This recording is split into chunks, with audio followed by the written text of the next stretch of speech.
Hey guys, I'm Jake Cinninger from Umphrey's McGee, and we are here at the lovely Sweetwater.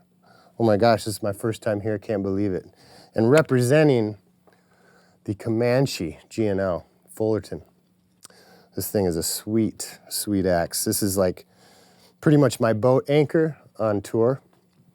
And it's just really one of the most road-weary guitars possible because of the make. It feels like it's made like a brick you-know-what house. So just all the components here are just miles beyond most industry standard guitars, I feel. Most like, run-of-the-mill manufactured guitars. The cool thing about the G&L too is it feels a little bit more custom shop than, say, a factory wheelhouse guitar.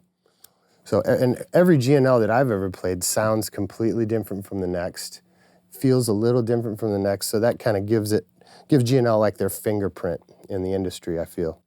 But this guitar particularly caught my eye because of the pickups especially, these Z coils. And the reason being is they're really hot. They're really a good loud single coil pickup, but it's not a coil. These are Alnico poles, which kind of go north and south.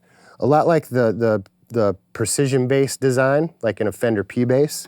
Basically the same design, but made for a 6-string, which was Leo Fender's last pickup design before he passed.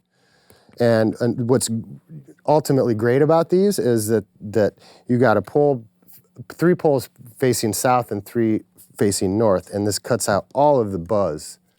So when I add an element of distortion, it's like a single coil pickup without that crazy 60-cycle hum that you get from town to town, room to room. If you're a traveling axe man, you know that when you walk into a certain venue, you got clean power one night, you got crappy power the next night. So the beauty about these pickups is it gives you that single coil sort of top end and throatiness that a single coil gives you, but without all that ridiculous noise, especially for high gain applications. So A+ for those pickups. I mean, that's really one of the main reasons why this guitar works so well for me live, because I'm all over the place stylistically, so it really suits that particular thing. Another really great thing about this is this PTB switch, which is basically like a bass roll-off. It kind of does like a notch filter in the mid-range to me. An example is, there's the standard bridge. So it gives it that tele option, almost like that mid-range scoop out of the EQ. So basically the bridge pickup and the neck pickup are combined with the switch. If I switch it down and I'm back all the way here, it's just this one working. Switch that switch, we got both, which is a telly, like a... And whoever thought a Strat could sound like a telly?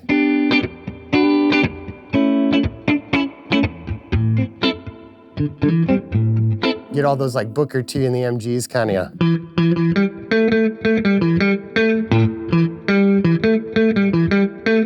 You know, the classic tones right there, but it's beautiful to go from that super mid-range without the switch, and then it just goes whoosh. So if I want like some super like switch.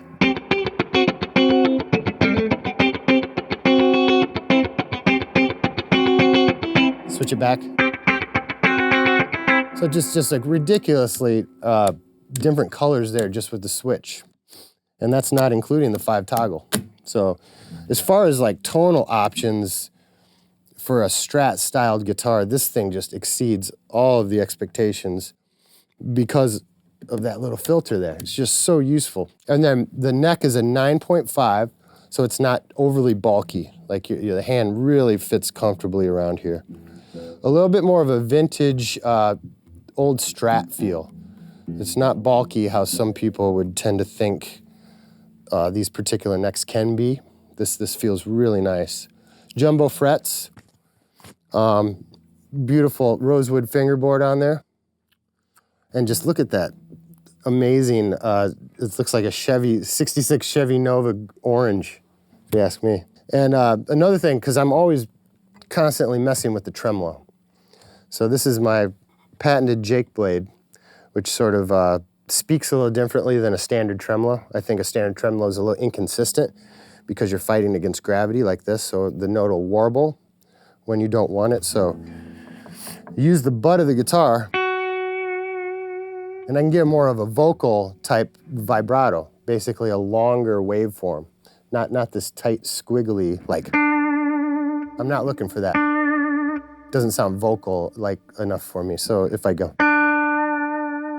that sounds like a humanistic, human-like vocal.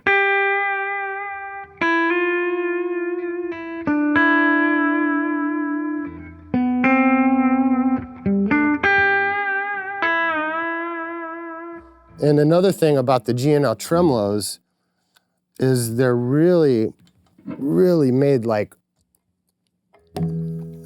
tighter than most normal standard tremolos, because you don't have a locking thing like a Floyd Rose where it locks and you can dive bomb.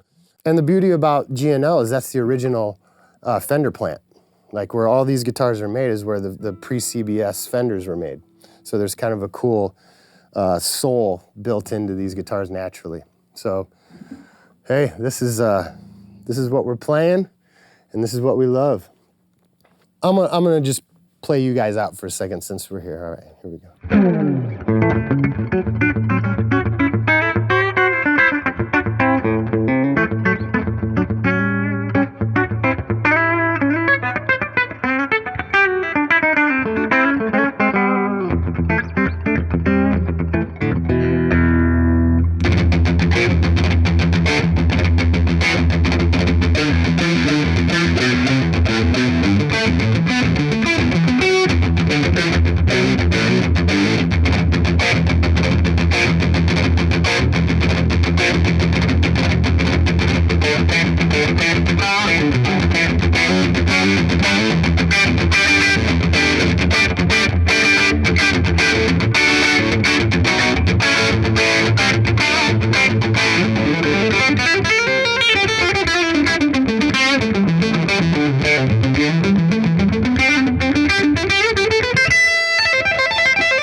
Comanche coming to a town near you.